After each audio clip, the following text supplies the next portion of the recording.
طبعا عارف خط النار اللي بيبقى ماشي من رقبتك واجعلك الحتة دي ومولع لك دراعك بكوعك ويمشي لحد الصباعين دول.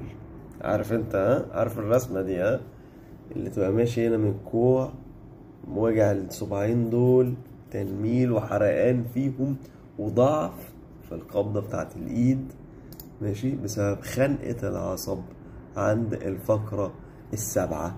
العصب الزندي اسمه العصب الزندي، تمام.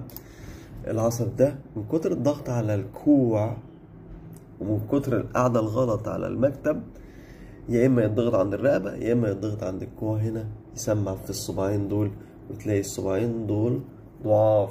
الصباعين دول ماشي ينملوا خلاص، لأن هو ماشي كده من الرقبة لحد الإيد. هو ده اسمه الألنر نيرف، العصب الزندي.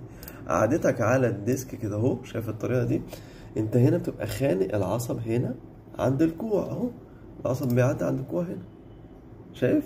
فانت قاعد خانقه اهو، شايف؟ والناس كلها بتشاور هنا وتسمع في الايد، كله يتخانق عند الكوع يسمع في الايد، الكوع والايد اهو، كوع ايد كوع ايد، دايما عند الكوع.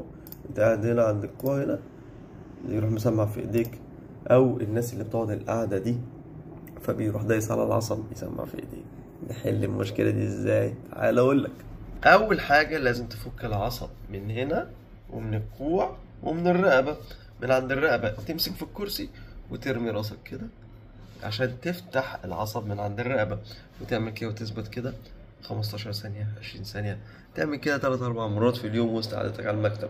وبعد كده تمسك فنجان القهوة وتشربه على عينك، تعمل كده اهو، كده اهو، وترجع كوعك لورا وتفتح صدرك كده اهو. ده الاسترتش بتاع العصب الزندي. تفضل ثابت كده اهو 15 ثانية وترجع، 10 ثواني وترجع، 15 ثانية وترجع، كده وكده. تفضل تبدل، ان شاء الله الحرقان والوجع والتنميل بتوع السباين دول هيروحوا. وهذا والله اعلم. السلام عليكم.